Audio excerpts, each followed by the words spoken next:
ಚಿತ್ರರಂಗವನ್ನು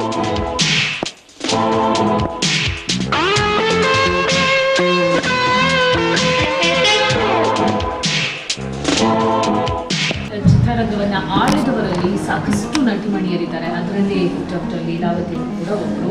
so ಅವರ ಸಿನಿಮಾಗಳನ್ನು ನೋಡಿ ಅದೆಷ್ಟೋ ಕಲಾವಿದರು ಇವತ್ತು ಸ್ಫೂರ್ತಿಯಾಗಿ ತಗೊಂಡಿದ್ದಾರೆ. ಬಟ್ ಅವರ ಜೀವನನೇ ಒಂದು ಸ್ಫೂರ್ತಿ. ಇದ್ರ ಬಗ್ಗೆ ಮಾತಾಡೋಕ್ಕೆ ಇವತ್ತು ನಮ್ಮ ಜೊತೆಗೆ ಅವರ ಮಗ ವಿನೋದ್ ಅವರು ನಮ್ಮ ಜೊತೆಗಿದ್ದಾರೆ. ಸೊ ವಿನೋದ್ ಸರ್ ಏನು ಮಾತಾಡ್ತಾರೆ ಅನ್ನೋದು ಕೇಳೋಣ. ಇವತ್ತು ಅವರ ಬರ್ಡೇ 2ನೇ ವರ್ಷದ, ಅಂದರೆ ಅವರ ಅಗಲಿಕೆ ನಂತರ 2ನೇ ವರ್ಷದ ಬರ್ತ್ಡೇ. ಸರ್, ಅವರ ಪ್ರತಿಯೊಂದು ಹೆಜ್ಜೆಯನ್ನು ಸಾಮಾಜಿಕ ಕೆಲಸಗಳ ಮೂಲಕನೇ ನೀವು ಪರಿಚಯಿಸಬೇಕು ಅಂತ ಹೊರಟಿರೋದು. ಸೊ ಇವತ್ತು ಅವರು ತೀರಿ ಹೋದ್ಮೇಲೆ 2ನೇ ವರ್ಷದ ಹುಟ್ಟುಹಬ್ಬ. ಸೊ ಇದನ್ನೇ ಯಾವತ್ತೂ ಒಂದು ಸಾಮಾಜಿಕ ಕಳಕಳಿಯಿಂದ ಯಾವ ರೀತಿ ಆಚರಣೆ ಮಾಡ್ತಾ ಇದ್ದೀರಾ? ಒಟ್ಟು ಈ ವರ್ಷದಲ್ಲಿ ಸಾಧನೆ ನಾವೇನು ಮಾಡಬೇಕು ಅಂತ ಅಂದ್ಕೊಂಡಿದ್ರು ಅದನ್ನು ಹೆಚ್ಚು ಕಡಿಮೆ ನಾವು ಮಾಡಿದ್ದೀವಿ. ಒಂದು ಎರಡನೇದು ನಮ್ಮವ್ರ ಆಸೆ ಯಾವಾಗಲೂ ನನ್ನ ಹುಟ್ಟಿದಬ್ಬದ ದಿವಸ ಅನ್ನುವಂಥದ್ದೆಲ್ಲ ಕಡಿಮೆ. ಯಾವಾಗಲಾದರೂ ಒಂದು ಕಲಾವಿದರನ್ನ ಕರೆಸಿ, ಪತ್ರಕರ್ತರನ್ನ ಕರೆಸಿ, ವಾಹಿನಿಯವ್ರನ್ನ ಕರೆಸಿ, ಒಂದು ಒಳ್ಳೆಯ ಭೋಜನ ಕೂಟದ ಜೊತೆಗೆ ಕಷ್ಟ ಸುಖ ನಾವು ಮಾತಾಡ್ಕೊಳ್ಳುವಂಥದ್ದು ಪರಸ್ಪರ ತುಂಬ ಮುಖ್ಯ ಅಂತ ಹೇಳೋದು ನನ್ನ ತಾಯಿ.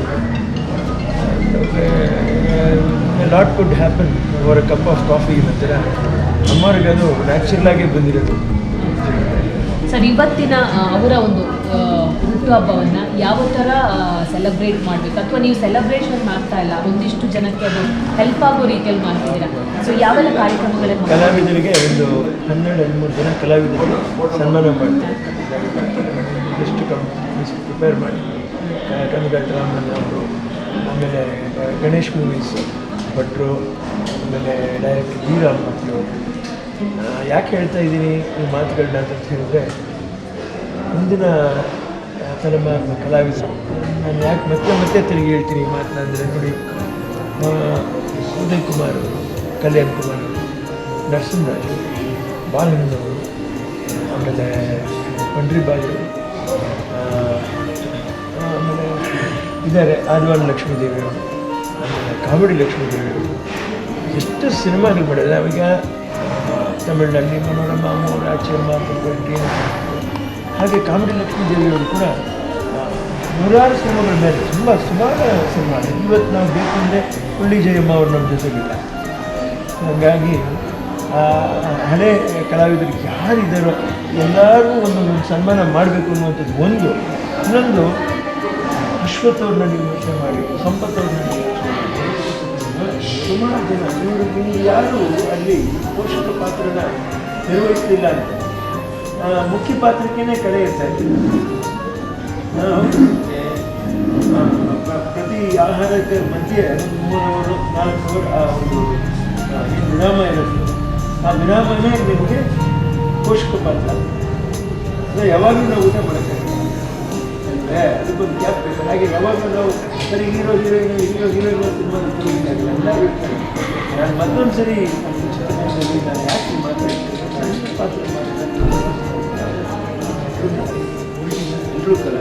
ಸರ್, ಅವ್ರು ಇದ್ದಾಗ ಅವರ ಬರ್ಡೇಯನ್ನು ಯಾವ ಥರ ಮಾಡಬೇಕು ಅಂತ ಯೋಚನೆ ಮಾಡ್ತಾ ಇದ್ರು, ಅಥವಾ ಅವ್ರು ಏನಾದರೂ ಹೇಳ್ಕೊಂಡಿದ್ಯಾ? ಅವರ ಕೊನೆಯ ಬರ್ತ್ಡೇ ಇದ್ದಂಥ ಸಂದರ್ಭದಲ್ಲಿ ಕೊನೆಯ ಬರ್ತ್ಡೇ ಹೇಗಿತ್ತು?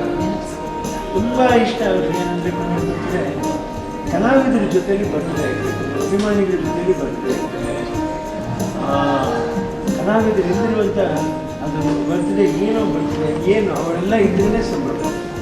ಹೆಚ್ಚು ಕಡಿಮೆ ಏನು ಹೇಳೋರು ಅಂದರೆ, ನೀವು ಇವತ್ತೇ ಹುಟ್ಟಬೇಕು ಆ ಭಾವನೆ ಆಗ್ತದೆ. ಸರ್, ಚೆನ್ನೈಯಲ್ಲೂ ಕೂಡ ಅವರ ಆಸೆಯಂತೆ ಒಂದು ಹಾಸ್ಪಿಟಲ್ ಕಟ್ಟಿಸಿದಾಗ ದೂರಿಯಾಗಿ ಓಪನ್ ಕೂಡ ಆಯಿತು. ಅಲ್ಲಿ ಹೆಂಗೆ ಕೆಲಸ ನಡೀತಿದೆ, ಜೊತೆಗೆ ಹೆಂಗೆ ಬ್ಯಾಲೆನ್ಸ್ ಮಾಡ್ತಿದ್ದೀರಾ ಎಲ್ಲ ಜೊತೆಗೆ ನೋಡಿ, ಸರ್ಕಾರ ನಮಗೆ ಡಾಕ್ಟ್ರನ್ನ ವ್ಯವಸ್ಥೆ ಮಾಡುತ್ತೆ.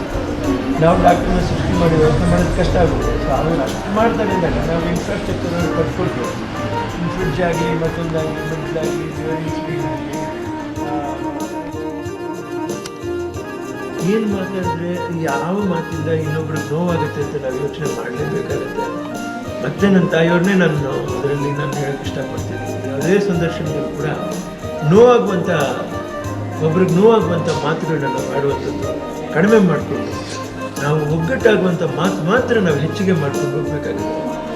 ಒಗ್ಗಟ್ಟಿಲ್ಲ ಅಂದರೆ ತುಂಬ ಕಷ್ಟ ಆಗೋಗ್ಬಿಡುತ್ತೆ.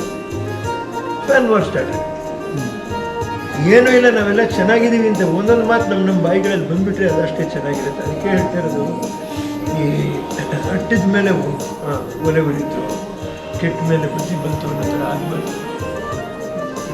ಇರುವಾಗ ಅದನ್ನು ನಾವು ಬೇಯಿಸ್ಕೊಂಡು ಒಳ್ಳೆಯದನ್ನು ನಾವು ಊಟ ಮಾಡೋಕ್ಕೆ ಪ್ರಯತ್ನ ಪಡ್ತೀವಿ, ಒಳ್ಳೆಯದನ್ನು ನಾವು ಉಳಿಸ್ಕೊಳ್ಳೋಕೆ ಪ್ರಯತ್ನ ಪಡ್ತೀವಿ. ಖಂಡಿತ ಒಗ್ಗಟ್ಟು ಯಾವತ್ತೂ ಇರಬೇಕು. ನಾನು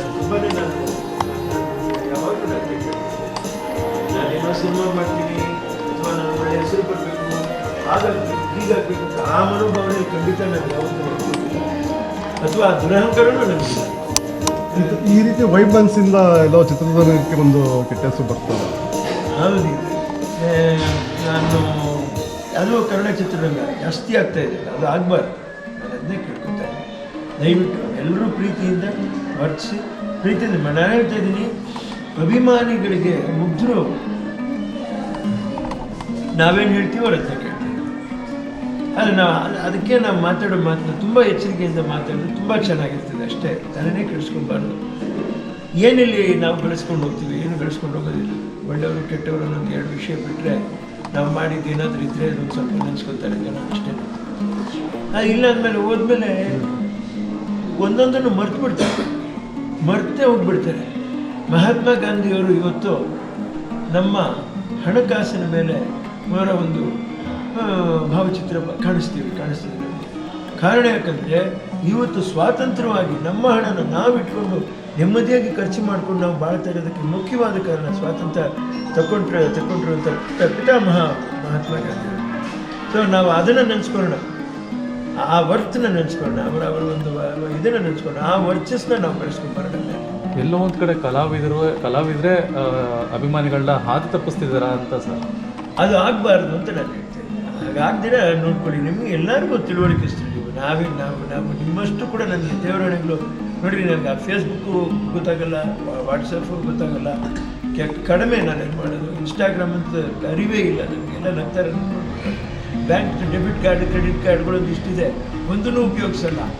ಹೀಗಾಗಿ ನಾನು ಬಹುಶಃ ಔಟ್ಡೇಟೆಡ್ ಇರ್ತೀನಿ, ಅಪ್ಡೇಟ್ ಆಗಿರಲ್ಲ. ನೀವು ನನಗಿಂತ 10ರಷ್ಟು ಅಪ್ಡೇಟ್ ಆಗಿಲ್ಲ. ಯಾವುದನ್ನು ಎಚ್ಚರಿಕೆಯಿಂದ ಮಾತಾಡಿ. ನೀವು ಮಾತಾಡುವಂಥ ಒಂದು ಮಾತಿಂದ ಏನು ಹೆಚ್ಚು ಕಡಿಮೆ ಆಗದಿರುವಾಗೆ, ಅಭಿಮಾನಿಗಳ ಮಧ್ಯೆ ಯಾವುದೂ ನೋವು ಬರದೇ ಇರುವಂತೆ ನೋಡ್ಕೊಂಡು ಮಾತಾಡಿ. ಒಳ್ಳೆಯದಾಗಬೇಕು, ಎಲ್ಲರಿಗೂ ಒಳ್ಳೆಯದಾಗಬೇಕು. ಸರ್ವೇ ಜನಾಃ ಸುಖಿನೋ ಭವಂತು, ಅದೇನೇ ಮುಖ್ಯ.